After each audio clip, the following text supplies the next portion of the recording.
Direct selling क्या होती है, बहुत सिंपल उदाहरण से समझाता हूं, बड़ी छोटी सी स्टोरी से, उसी में आपको पूरा ज्ञान मिल जाएगा। अगर आप समझदार हैं तो समझ जाएंगे, जो कि आप हैं, मुझे मालूम है, मैं कोई शक नहीं कर रहा हूं। तो स्टोरी सुनिए, रेडी है? एक ब्राइट मैन्युफैक्चरर थे, ब्राइट मैन्युफैक्चरर। ये बात उन दिनों की है जिन दिनों लोग हाथ से कपड़े धोते थे, अभी वॉशिंग मशीन वगैरह नहीं आई थी, पुरानी बात है। जो कहानी बता रहा हूं वो एक काल्पनिक उदाहरण है, कॉन्सेप्ट समझाने के लिए, ठीक है? सच्ची कहानी नहीं है, सिर्फ काल्पनिक कहानी है, कॉन्सेप्ट समझाने के लिए। बात उन दिनों की है जब लोग हाथ से कपड़े धोते थे, वॉशिंग मशीन नहीं आई थी। तब एक ब्राइट मैन्युफैक्चरर ने वॉशिंग मशीन का आविष्कार किया। पहली बार उसने वॉशिंग मशीन बनाई और बहुत एक्साइटेड हुआ, क्योंकि खाली एक बटन दबाने से, इलेक्ट्रिसिटी से, 1 घंटे में सारे कपड़े धुल जाते थे। और उसको समझ में आया कि ये प्रोडक्ट बड़ा ही क्रांतिकारी प्रोडक्ट है और ये मेरा रातों रात में सफल हो जाऊंगा, लोग फट फट फट इस प्रोडक्ट को खरीदेंगे।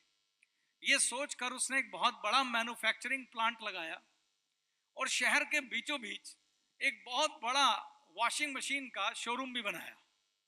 ठीक, उसने बड़े बड़े स्टार हायर किए, रेडियो पे ऐड करी, अखबार में ऐड करी, खूब ऐड करी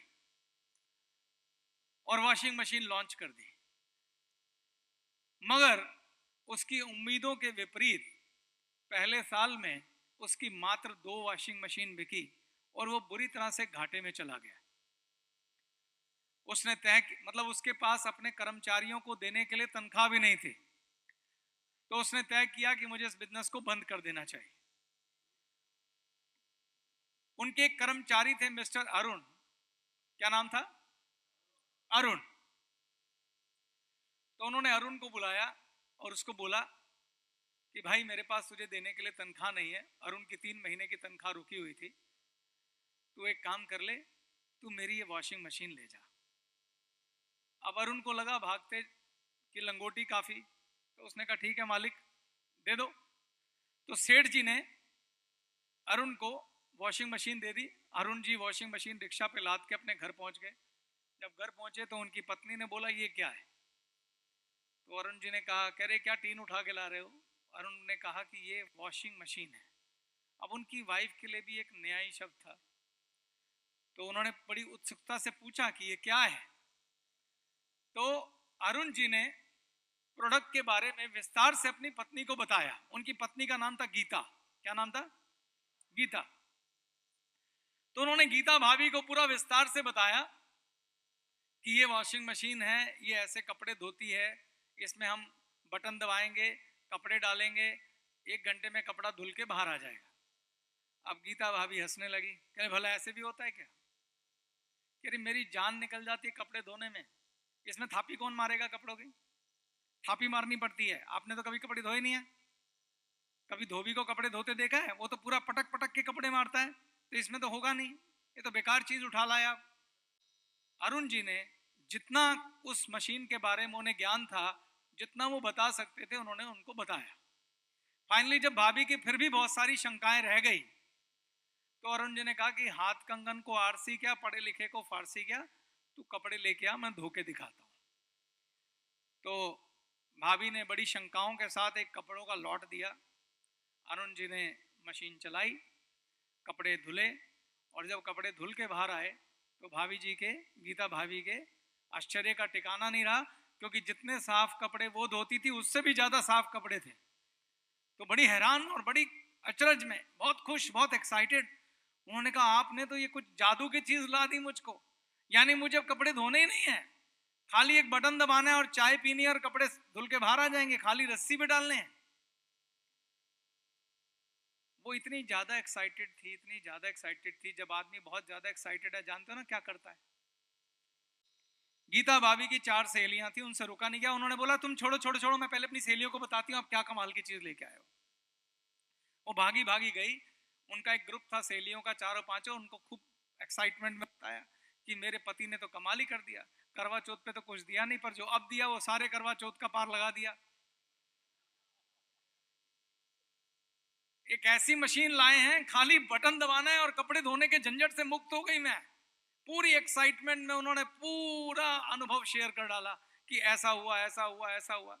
अब वो सहेलियां भी बात कहाँ, जब वो उसने अपने पति की बात पे विश्वास नहीं किया था तो उस पर कहाँ करती वो। तो उन्होंने कहा चल दिखा हमें। तो वो कह रही है अच्छा तुम्हें ऐसे विश्वास नहीं आएगा, मैंने भी उनकी बात पे विश्वास नहीं किया था, तो मैं तुम अपने अपने कपड़े लेके आओ, मैं तुम्हारे कपड़े धो के दिखाती हूँ। तो जब वो घर आई तो उन्होंने, गीता भाभी ने बोला एक बार आप इनको मशीन के बारे में समझाओ सारी बात। तो अरुण जी ने उनकी सहेलियों को भी पूरी बात समझाई, सारा कुछ बताया। जब अरुण जी ने सब कुछ बताया तो उनकी सहेलियों को विश्वास नहीं आया, तो फिर उन्होंने उनके लॉट को धो के दिखाया। जब लॉट को धो के दिखाया तो वो सहेलियां भी बहुत हैरान हो गई, और उन 4 सहेलियों में से 2 सहेलियों ने कहा कि जीजा जी हमको भी ये मशीन दिलाइए, हमको ये मशीन खरीदनी है। अरुण जी ने कहा ठीक है, मैं अभी सेठ जी को जानता हूँ, ले चलता हूँ।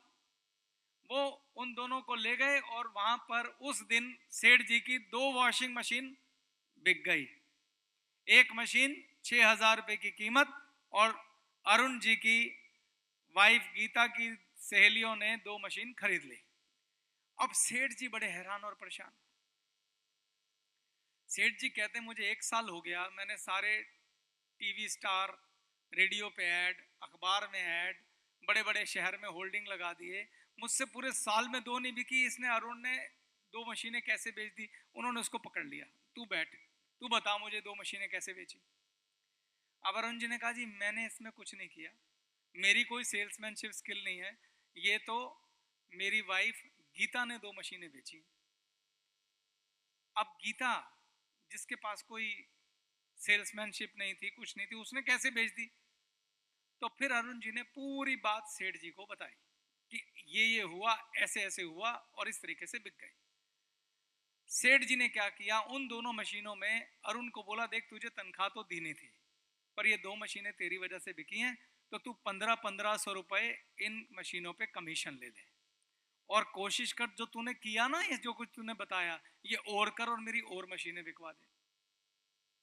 तो अरुण जी का भी दिमाग चलना शुरू हो गया। अरुण जी ने कहा ठीक है सेठ जी, हर मशीन पे 1500 पक्के हैं। कहता बिल्कुल पक्के हैं। अरुण जी चले गए घर को। देखिए सबसे बड़ी बाधा ये थी कि ये एक नया प्रोडक्ट था, महंगा प्रोडक्ट था। उस समय 6,000 बहुत ज्यादा चीज होती थी। जैसे गीता भाभी की शंकाएं थी ऐसे सबकी शंकाएं रही होंगी।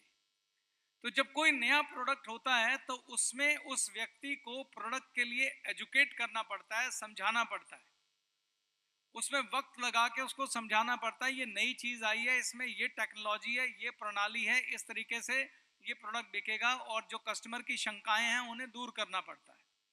तो पहली चीज ये हुई कि अरुण जी ने गीता भाभी को जब समझाया तो उन्होंने प्रोडक्ट के बारे में उसको एजुकेट किया।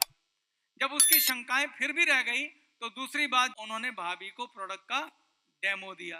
तो 2 चीजें हो गई, एक तो हो गया प्रोडक्ट प्रेजेंटेशन और दूसरा डेमो। एक तीसरी और सबसे महत्वपूर्ण चीज है, जब भी कोई नई चीज आती है लोगों को जब शंकाएं होती हैं लोग विश्वास नहीं करते हैं, लेकिन गीता भाभी अरुण जी की हॉट मार्केट में आती है, यानी सबसे क्लोज, तो इसलिए उन्हें उनकी प्रेजेंटेशन पर विश्वास भी था कि मेरा पति मुझसे थोड़ी ना झूठ बोलेगा, और उन सहेलियों को भी विश्वास था कि मेरी सहेली थोड़ी ना झूठ बोलेगी। एक बार की घड़ी कोई सेठ जी की दुकान पे गया होता कोल्ड मार्केट से, तो वो जब उसको प्रेजेंटेशन देते, जो क्लेम करते, तो लोग डाउट करते कि ऐਵੇਂ झूठ बोल रहा है। लेकिन जब कोई आपका अपना बहुत अच्छा दोस्त हो तो वो नई चीज पे, आपके क्लेम पे एक बार के लिए भरोसा करता है, और जैसे ही आप जिम्मेदारी लेते हैं मैं कह रहा हूं ना तो कर, तो चीज बिक जाती है। तो अरुण जी ने जब गीता को वॉशिंग मशीन के बारे में क्लेम किया तो उन्होंने बोला यार मैं कह रहा हूं ना, तू मान जा, जा लेके आ कपड़े। तो एक विश्वास की जो डोर थी वो भी बीच में बहुत बड़ा रोल अदा कर रही थी। अब आगे चलते हैं स्टोरी में।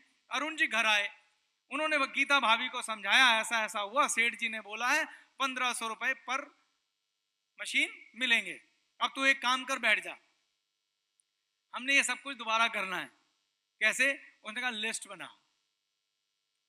तो गीता भाभी और अरुण जी ने बैठकर लिस्ट बनाई 100 लोगों की जिनको जानते हैं, और उन्होंने नियम बना लिया कि हर दिन कम से कम 2 लोगों को शाम को चाय पे बुलाना है और उनके कपड़ों, जो उन्होंने कपड़े धोने हैं, उनका लॉट साथ मंगाना है।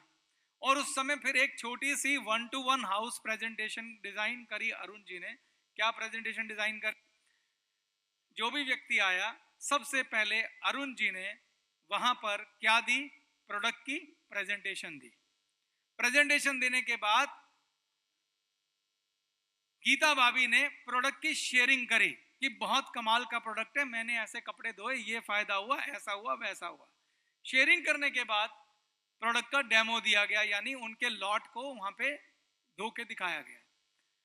इस प्रकार से जब उन्होंने लोगों को 2-2 करके बुलाना शुरू किया, तो 40 लोगों को जब उन्होंने घर पे इनवाइट करके वॉशिंग मशीन की प्रेजेंटेशन दी, तो उसमें से 10 लोगों ने वॉशिंग मशीन परचेज कर ली, 10 मशीनें बिक गई। तो अरुण जी की कितनी कमाई हो गई? हर मशीन पे कितने मिले? तो 10 मशीनें बिकी तो कितने मिले? 15,000। तो 15,000 रुपए की जब कमाई हुई, तो अब अरुण जी की हॉट एंड वार्म मार्केट खत्म हो गई, तो कन्वर्जन गिरनी शुरू हो गई। सेठ जी बार बार अरुण को फोन करें कि भाई और मशीनें बेच, और मशीनें बेच। अब अरुण सोचने लगे क्या करूं। तो अरुण जी के दिमाग में एक आइडिया आया। क्या आइडिया आया? उन्होंने उन 10 परिवारों को अपने घर पे एक पार्टी पे बुलाया, टी पार्टी। किन 10 परिवारों को? जिन्होंने मशीन खरीदी थी, उनको बुलाया और पहली बिजनेस प्रेजेंटेशन ली। अभी तक अरुण जी प्रोडक्ट प्रेजेंटेशन ले रहे थे, जिसमें 3 स्टेप थे। क्या? प्रोडक्ट प्रेजेंटेशन, भाभी की शेयरिंग और प्रोडक्ट का डेमो। अब उन्होंने इसमें बिजनेस भी जोड़ दिया। तो बिजनेस प्रेजेंटेशन में इन 10 परिवार लोगों को उन्होंने क्या समझाया कि देखो, मैं आपको ईमानदारी और सच्चाई से बताता हूं कि जब भी एक वॉशिंग मशीन बिकती है, मुझे 1500 मिलते हैं। अगर आपके माध्यम से कोई मशीन बिकेगी, उस 1500 में से 1000 रुपए मैं आपको दे दूंगा, 500 मैं रख लूंगा। बस आपको क्या करना है? आपको जीआईजी सिस्टम को फॉलो करना है। कौन सा सिस्टम फॉलो करना है? क्या करना है? आप सभी इसी समय बैठकर 100 लोगों की लिस्ट बनाइए। तो उन्होंने 10 परिवारों को बिठाया, उनका फायदा बताया, बिजनेस प्लान दिया और लोगों की लिस्ट बनवा दी। लिस्ट बनाने के बाद उन्होंने कहा, आपने बस इतना करना है कि जो आपने लिस्ट बनाई है, आपको सिर्फ 2 काम करने हैं। इन सबको अपने घर पे चाय पे बुलाना है। जब आप चाय पे बुलाएंगे, मैं आऊंगा, मैं प्रोडक्ट प्रेजेंटेशन दूंगा। आपने खाली प्रोडक्ट डेमो देना है और शेयरिंग करनी है, क्योंकि शेयरिंग बहुत महत्वपूर्ण है। हमारा बिजनेस एजुकेट करने का बिजनेस है। पहला क्या है? प्रोडक्ट के बारे में एजुकेट किया। दूसरा, उस प्रोडक्ट के बारे में अपने अनुभव शेयर किए। और तीसरा स्टेप क्या करना है? Demo, which is very very important. तो जब मैं डेमो दे दूंगा, तो आप अगर 40 गेस्ट लाएंगे, 10 मशीनें आपकी भी बिक जाएंगी और आप भी 10,000 रुपए कमाएंगे। आपकी वॉशिंग मशीन फ्री हो जाएगी, 4,000 और फालतू। सबको बात समझ में आई? बिजनेस प्लान ही बड़ा अच्छा था। तो सबने ऐसा ही किया और इसका नतीजा ये हुआ कि अगले महीने 10 परिवारों ने 10-10 मशीनें बेची। टोटल मशीनें बिक गई कितनी? कितनी? हर मशीन पे अरुण जी को क्या मिला? टोटल कितने बिक गए? टोटल कितने कमाए? 50,000। खुद बेच के 15,000 और लोगों से बिकवा के 50,000। This is called the leverage income, power of multiplication of time. Clapping.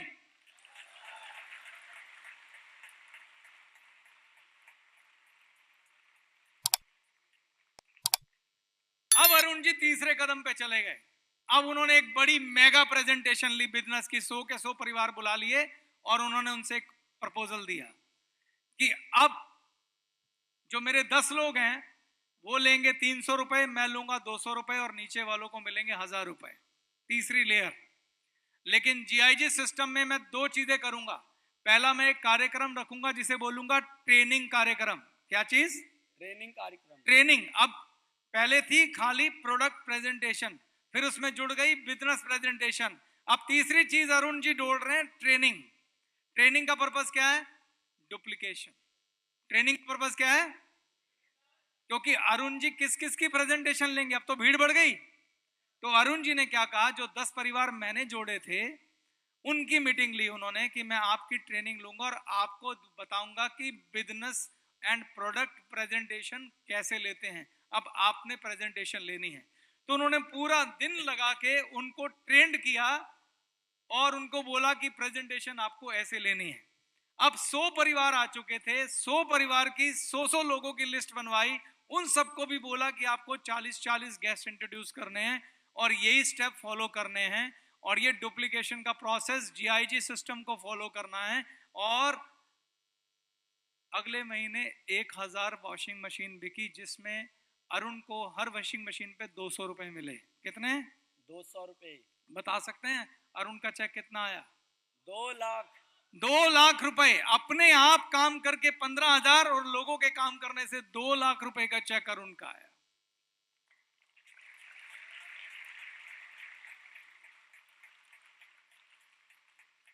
इतनी सिंपल है direct selling, business of heart. तो अगर मैं कंक्लूजन निकालूं 5 स्टेप का, पहला, यूज योर प्रोडक्ट। अगर गीता भाभी ने उस प्रोडक्ट को यूज ना किया होता तो क्या वो शेयर कर पाती दिल से? No sir. तो यूज योर प्रोडक्ट, ये बहुत इसेंशियल पार्ट है हमारे बिजनेस का। और अगर आपने दिल से काम किया ना इस बिजनेस में, और कुछ चाहिए नहीं। जब वो अपनी सहेलियों के पास गए, उनकी आवाज दिल से निकल रही थी। उतनी बढ़िया एडवर्टाइजमेंट तो अमिताभ बच्चन भी नहीं कर सकता जब दिल से बात करे। तो जो गीता भाभी हैं, सबसे पहले यूज योर प्रोडक्ट अपने दिल से किया। Second, educate people for the product. Product के लिए एजुकेट करना है। Share the product, educate the product. ये 2 बहुत महत्वपूर्ण पार्ट हैं डायरेक्ट सेलिंग के। ठीक दोस्तों, जहां से मैंने बात शुरू की थी वो ये है कि गैलवे को हमें एक ऐसा ताकतवर ब्रांड बनाना है जिसे हम अपने बच्चों को दे सके। मेरी आखिरी लाइनें याद रखना। आप अपने जीवन का बहुत महत्वपूर्ण समय इस बिजनेस को बिल्ड करने को दे रहे हैं। बहुत महत्वपूर्ण टाइम, ये लौट के नहीं आएगा। आज जो ऊर्जा आपके पास है 20 साल बाद नहीं होगी, याद रखना। इसको वेस्ट मत करो। तो 20 साल में जो बिल्डिंग आपने खड़ी करनी है, एक बिजनेस को खड़ा करने में वर्षों लग जाते हैं, एक ब्रांड को खड़ा करने में वर्षों लग जाते हैं। जब वर्षों लगा रहे हैं तो क्यों ना ऐसा ब्रांड बनाया जाए जिसे अपने बच्चों को दे पाए। हम रहे ना रहे, हमारा नाम चले, क्यों ना ऐसा किया जाए। तो वो हम सब के एक साथ प्रयास करने से ही मुमकिन है। डायरेक्ट सेलिंग एक ऐसी बिजनेस है जिसमें आपको मौका मिलता है लोगों का जीवन बदलने का। लोगों का जीवन बदलने का मौका मिलता है, अच्छे से अच्छे काम करने का मौका मिलता है। इन्हीं गुड विशेस के साथ, इन्हीं शुभकामनाओं के साथ मैं अपनी बात खत्म करता हूं कि भगवान करे मेरी बात अगर आपको समझ में आ जाए और हम गैलवे को ऐसा ब्रांड बना सकें कि हमारे पोते भी इस ब्रांड के ऊपर मान कर सकें, तो मैं कहूंगा आज का भाषण सफल हो गया। Thank you very much.